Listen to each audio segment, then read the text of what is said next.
नमस्कार. Prime time महाराष्ट्रामध्ये मी सुहास आपल्या सगळ्यांचं स्वागत करतो. आज सायंच्या षण्मुखानंद सभागृहामध्ये उद्धव ठाकरेंच्या शिवसेनेचा वर्धापन दिन 60वा वर्धापन दिन हा संपन्न झालाय. इथे येत असताना खरं तर असं वाटलं होतं की आज या वर्धापन दिनाच्या कार्यक्रमाच्या वेळी शिवसैनिकांमध्ये एक थोडीशी काय नाराजी असेल किंवा त्यांच्यामध्ये फारसा उत्साह जाणवणार नाही, कारण खासदार फुटीनंतर हा सगळा वर्धापन दिन सोहळा संपन्न होत होता.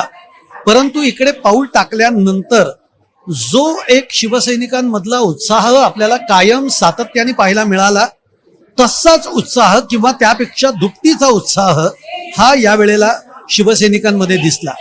जेव्हा उद्धव ठाकरे, संजय राऊत, आदित्य ठाकरे हे देखील जेव्हा या सगळ्या प्रांगणामध्ये आले किंवा इतरही नेते, अंबादास दानवे असतील, भास्कर जाधव असतील, ह्या सगळ्या मंडळींकडे बघितल्यानंतर कुठेही असं वाटलं नाही की खासदार फुटलेत आणि त्यामुळे चिंतेचं वातावरण आहे. उलट जे गेले ते गेले, हे गद्दारच होते, अशा पद्धतीचे अनेक नेत्यांनी माध्यमांशी बोलताना सांगितलेलं आहे. पण या सगळ्यानंतर आपल्या सगळ्यांना उत्सुकता होती ती उद्धव ठाकरे आजच्या या त्यांच्या भाषणामध्ये काय बोलणार. कारण आज शिवसैनिकांची ही भावना होती की उद्धव ठाकरे तुम्ही फक्त आदेश द्या, आम्ही या सगळ्या गद्दारांना, जे खासदार गेलेले आहेत या सगळ्यांना आम्ही तुडवून काढू. हा आदेश त्यांना या उद्धव ठाकरेंच्या भाषणातनं पाहिजे होता. मग तो आदेश त्यांनी दिला का, काय बोलले उद्धव ठाकरे, याची उत्सुकता ही सगळ्यांना लागलेली होती. आणि तेच मी तुमच्या समोर सांगण्याचा प्रयत्न करणार आहे की उद्धव ठाकरेंनी जेव्हा भाषणाला सुरुवात केली तेव्हा ते म्हणाले की हे खासदार ज्या ज्या मतदारसंघातनं निवडून आले त्या मतदारसंघातल्या सगळ्या मतदारांचा आधी मी त्यांची माफी मागतो, कारण त्यांना तुम्ही निवडून दिलं. शिवसेना या म्हणजे शिवसेना ठाकरे या पक्षावरनं ते उभे आहेत आणि म्हणून तुम्ही त्यांना निवडून दिलं. आणि हे निवडून आल्यानंतर आज ते शिवसेना उद्धव ठाकरे पक्ष सोडून दुसऱ्या पक्षामध्ये गेले आणि त्यासाठी मी तुमची माफी मागतो, असं बोलून त्यांनी सुरुवात केली. त्यानंतर त्यांनी त्या भागातले कार्यकर्ते, पदाधिकारी, तिथले आमदार ज्यांनी या खासदारांच्या निवडून येण्यासाठी ज्यांनी मदत केली त्यांची सुद्धा माफी मागितली. आणि ते सांगितलं की तुम्ही एवढे कष्ट घेतलेत आणि कष्टानंतर तुम्ही त्यांना विजयी केलं आणि ते आपल्याला सोडून निघून गेले. ठीक आहे, याच्यातनं शिवसेना कधीही खचली नाही, कारण शिवसेनेला अशा पद्धतीचे आघात हे काही नवीन नाही आहेत. अगदी मग त्यांनी शिवसेना, बाळासाहेब ठाकरे असतील, बाळासाहेब ठाकरेंपासून जेव्हा शिवसेना जन्माला आली तेव्हापासून कशा पद्धतीने शिवसेनेवर आघात झालेत हे त्यांनी सांगितलं. पण हे सांगत असताना काही महत्वाच्या मुद्द्यांना देखील त्यांनी स्पर्श केला. ते म्हणजे आत्ताच ओमराजे निंबाळकर असतील किंवा काही खासदार जे दुसऱ्या म्हणजे एकनाथ शिंदेच्या शिवसेनेमध्ये गेलेत, त्या खासदारांनी असं सांगितलं की उद्धव ठाकरेंची शिवसेना ही काँग्रेसमध्ये विलीन होणार आहे आणि म्हणून मग आम्ही तो पक्ष सोडलाय. काहीतरी निमित्त असतं, कारण असतं, त्या पद्धतीने एक कारण त्यांनी पुढे केलं. या प्रश्नाला उत्तर देताना मात्र उद्धव ठाकरेंनी फार महत्वाचं विधान केलं. ते म्हणाले की आम्ही 25 वर्ष भाजप बरोबर सत्तेत होतो, युती तोडली, पण म्हणून आम्ही भाजपमध्ये विलीन नाही झालो.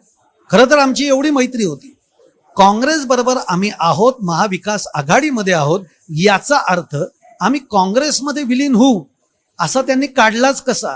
काँग्रेसमध्ये विलीन होण्याचा प्रश्नच उद्भवत नाही, इतक्या स्पष्ट शब्दामध्ये उद्धव ठाकरेंनी त्या मुद्द्याला स्पर्श करत उत्तर दिलेलं आहे की जे उत्तर हे खासदारांनी जे काही प्रश्न उपस्थित केले त्यांच्या डोळ्यामध्ये झणझणीत अंजन टाकणारं हे उत्तर आहे.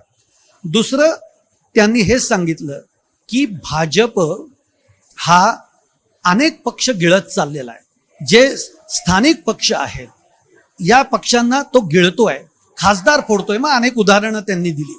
त्यांचं असं म्हणणं आहे ज्या पद्धतीने भाजप फुगत चाललेला आहे हा फुगा फार काळाचा नाही आहे.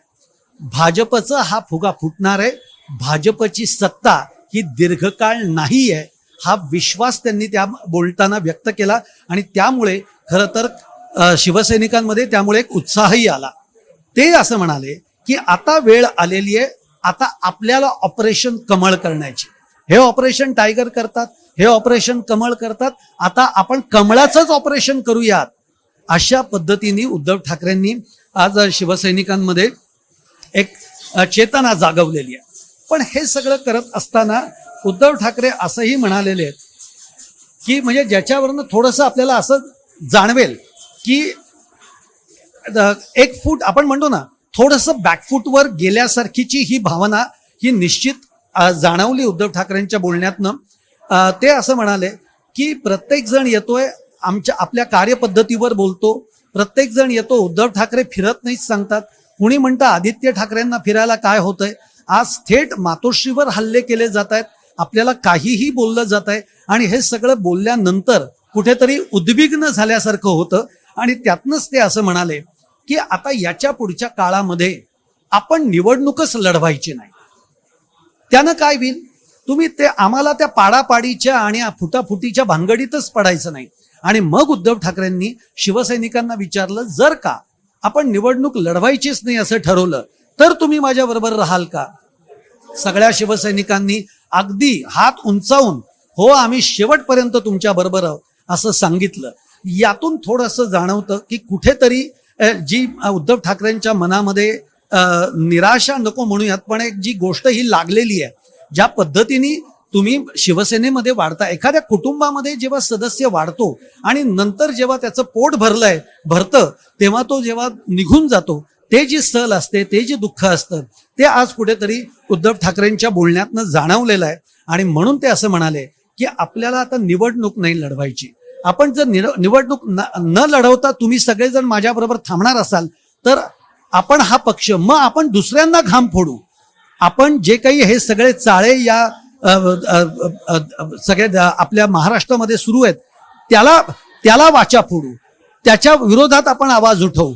आणि जे प्रश्न आज या महाराष्ट्रामध्ये आहेत, आज महागाईचे प्रश्न आहेत, आज शेतकऱ्यांचे प्रश्न आहेत, त्यांच्या हमी भावाचे प्रश्न आहेत, या सगळ्याला आपण आवाज फोडू.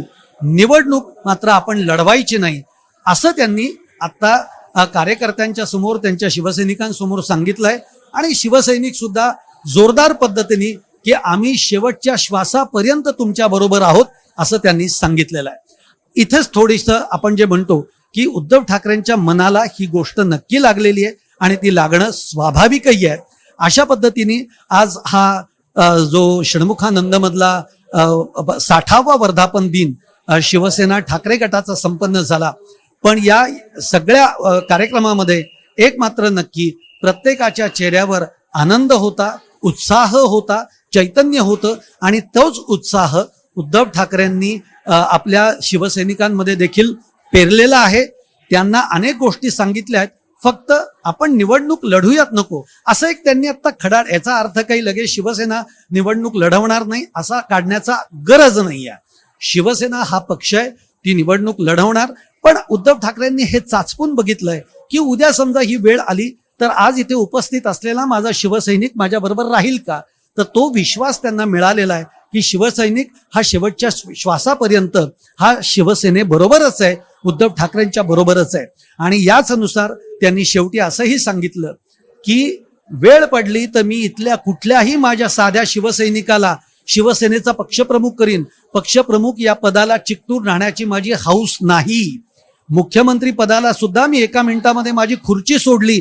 जेव्हा या सगळ्यांनी दगाफटका केला तेव्हा खुर्चीचा मोह नाही आहे, मला पदाचा मोह नाही आहे. पण ही शिवसेना टिकली पाहिजे, ती जिवंत राहिली पाहिजे, यासाठीच ठाकरे कुटुंब हे काम करतंय. मराठी माणूस, मराठी माणसाचं अस्तित्व, हिंदुत्व यासाठी शिवसेना ही शेवटपर्यंत काम करत राहील हा विश्वास सुद्धा उद्धव ठाकरेंनी दिलेला आहे. तुम्हाला माझा हा व्हिडिओ आवडला असेल तर नक्की लाईक करा, शेअर करा, चॅनल सबस्क्राईब करायला विसरू नका आणि तुमच्या देखील कमेंट या कमेंट बॉक्समध्ये जरूर टाका.